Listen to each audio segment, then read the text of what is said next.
It's the internet. You're busy. Let's do this. I'm Jeff Grubb. I write for GamesBeat.com. Let's look at the 8-Bit Pro 2 controller. I am a big fan of 8BitDo. I don't think that should be any surprise if you've read any of my previous reviews, if you've seen any of my previous videos about 8BitDo products. The controllers are very good. This is also the company that makes the analog. Well, they're going to make the analog pocket. They also make like the analog NT and the super NT and the mega NT, or mega SG, excuse me. Those FPGA, basically hardware emulated consoles, but they also do other hardware like the 8BitDo products, and these are they're fantastic. The things that really set them apart are the things that continue to set the 8-Bit Pro 2 apart, and that is just it's very comfortable, it feels solid, it's affordable at $50, and well, it's got a really good D-pad. I mean, that's really important to me. I'm someone who plays a lot of 2D games. I play a lot of retro games. I use the D-pad a lot, and D-pads have they've gone bad. Something's gone wrong out there, and D-pads have somehow really just deteriorated in terms of quality over the recent years. And I think a lot of that comes down to just using cheap parts, but also trying to get creative in ways that don't make a lot of sense. But that doesn't matter because we have 8BitDo and they are just holding strong with really solid D-pads. So I'll say that this is the follow-up to 8BitDo's SN Pro 30 or SN30 Pro Plus. So this is the Pro 2. They're simplifying the name. And that SN30 started as like it looked like a Super Nintendo controller. Then they turned it into a Pro, and that added like analog sticks, I think. And then the Pro Plus basically added like these handles and everything and made sure that it was like it felt like a full actual controller that is comparable to what you would get from the Xbox 360 controller, Xbox One, DualSense, and DualShock now. Let's talk about kind of the basics here. So $50 available on Amazon, shipping now. It has the full button layout that you would expect. It's got, the analog triggers. It uses symmetrical stick layout, which I don't love, but again, I really love the D-pad, and this focus the D-pad in the primary position here, and it's a nice big D-pad that feels great, and that's really nice. It has back paddles, two back paddles here that you can set up using the 8BitDo Ultimate software, which now works on the phone. We'll take a look at that in a second. And let's see what else. It has a profile button, so you can switch between 3 profiles that you set up in that Ultimate software. Controller also works with Switch, Android, Mac, PC, like through Windows, Raspberry Pi. It works with a lot of stuff, but I think the primary ones you should think of are like mobile phones, Switch, and then computers. It's not going to work with PlayStation. It's not going to work with Xbox. So really, if you are someone that plays a lot on Switch and a lot on PC, I find that this is a really good go-to controller as your primary controller solution. If you want a controller that is going to have all the buttons you need, so it has full analog sticks, the analogs push in, you want it to be able to do everything and do it well, and not have to spend $60, $70 or have to wait for like the Nintendo Switch Pro controller to come back into stock because they keep selling out. This is a really, really, really good option for that. And then if you are someone who plays a lot of retro games, a lot of 2D games, that D-pad, again, I can't say enough good things about it. Really, I'm just starved for good D-pads. So anything is going to be kind of satiating and be really nice to see. But this is especially nice. 8BitDo deserves to be well known for nailing the D-pad. But really, they nail everything. It's just an overall good controller. Let's talk about some of the new stuff though. Let's bring it here. So we'll bring up the Ultimate software on here in a second. But let's take a closer look. Trying to do a good job letting you guys see this. So this is that profile button I was talking about earlier. Once you set up the profiles, you could switch between this and it'll switch between there. There is the power indicator light right there. I'll turn this on here for a second and kind of get an idea. It'll turn on. Well, power indicator light only turns on when it's charging or when the battery is going to die. It looks pretty good there. Sorry, it keeps like falling out of frame. I'm having a hard time framing it correctly. It uses USB-C, which has been pretty common for this style of 8BitDo controller for many years now.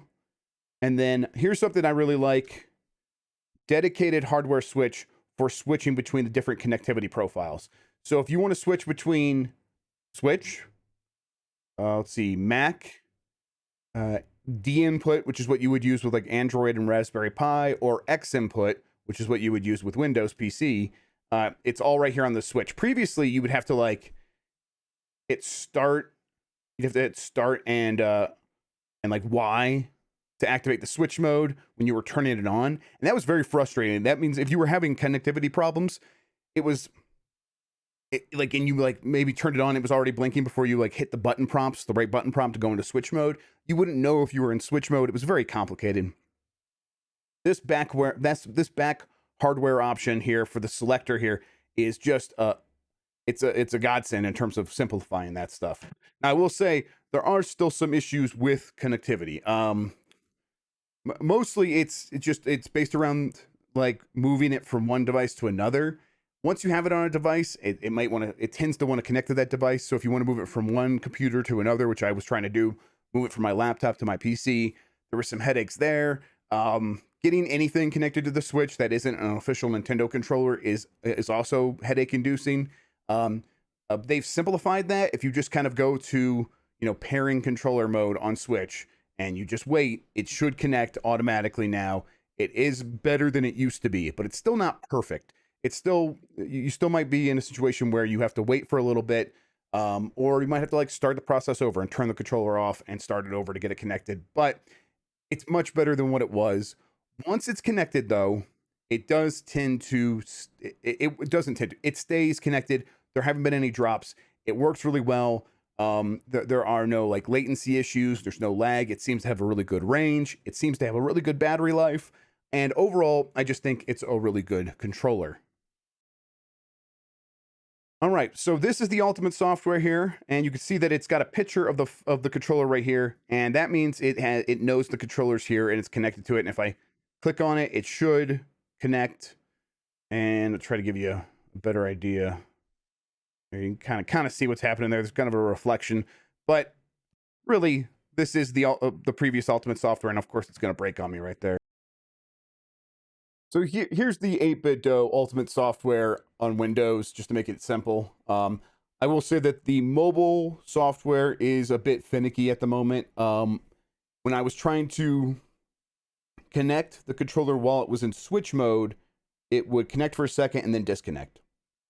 Just to the phone app, though, not to the Switch itself. This is just a problem with the app. So let's take a look at this software instead on the PC. It seems to be a little bit more stable.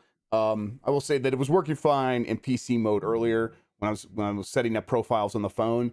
And it is convenient to have the phone app as a way to do this, instead of having to wait and go get a cable, connect the controller to the PC and take it from there. It's a lot more simple to do it on the phone.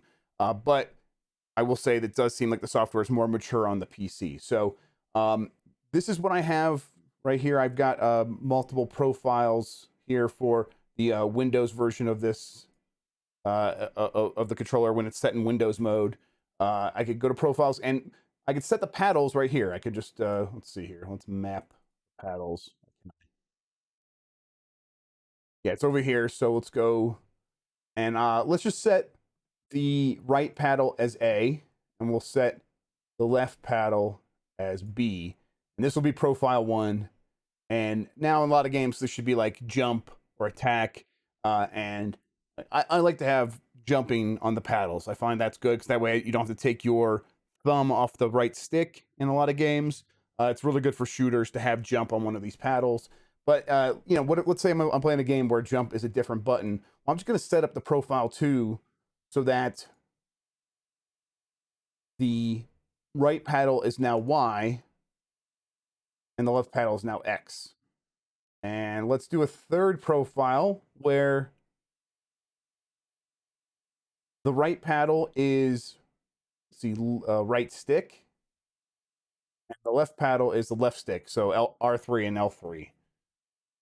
And I think that, I mean, this is super simple now, but now this is programmed into the controller. So when I go to use the controller in Windows mode, I could just hit that button in the middle there and just switch between all of these profiles.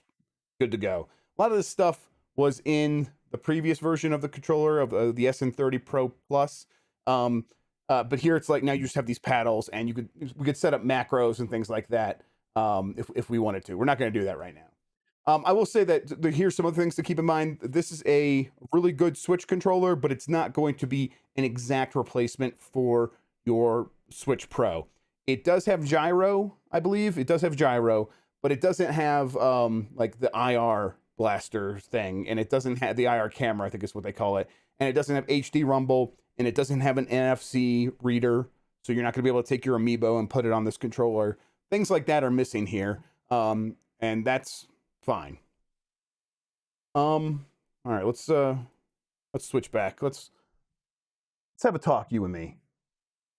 I'm gonna unplug the controller. You have to plug it in again to set this stuff up. I'm going to hit the sync controller button actually.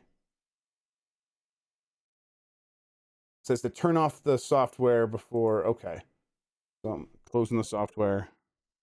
I think we're synced. And now we can see that the little light there for the profiles lit up.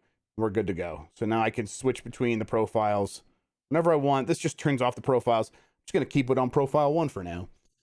So let's wrap this up. My general thoughts are I really like the 8BitDo Pro 2. I really recommend it. It's $50. It's very easy to recommend for that price. I personally prefer it over the Nintendo Switch Pro controller. When I go to play on my PC, I am just as happy to pick this up as the Xbox Series controller right now. Now, I think in time, I will probably tend to go this way, where this is the controller I will use for 2D and retro games. I really like this D-pad. Now, I love the D-pad on the Xbox Series X controller. This disc here, I think it's fantastic, but it is not exact. It's not placed up here, which is like it is on this one. And that's more comfortable over time if you're playing a lot of D-pad games. Like if I'm playing through Super Metroid, probably just use this controller because the D-pad's in the right position and it's a great D-pad. That's not taken away from this, but this is the controller I'll probably use for shooters and things that prefer the analog controls. I'll also say this controller it's a little bit lighter, a little bit easier to hold. It still feels nice and hefty, and this one definitely feels more premium, but it's also more expensive, so that makes sense. So yeah, that's how I'll go. Where 2D retro games, I'll go with the 8BitDo. Shooters, I'll probably use the Xbox controller. But if you just want one controller that does it all and does it all really well, and you don't want to break the bank, if you're like looking at the $60, $70, $80 controllers out there, you're like thinking, no, I'd rather not do that, especially for like a second controller. At $50, and sometimes when it's on sale, it'll be like $40. The 8BitDo Pro 2 is fantastic. It really is. One more time before we wrap up. The big concerns are just those connectivity weirdness. It doesn't mean that there's problems with dropping out during play. You're not gonna have to worry about that stuff. Just getting it connected in the first place is a headache. And then it doesn't turn on the Switch when the Switch is in sleep mode. And that's just a problem from Nintendo's side, but it's still a bummer because the Switch Pro controller obviously does wake the Switch from sleep. But yeah, that's the big gist on the 8-Bit Pro 2. I really do like it quite a bit. I don't know. Let me know what you guys think. Let me know if you have any questions about it. I'll probably talk about it more on the podcast this week. Until then, let's get out of here. Have a good one. Take care of yourself, and goodbye.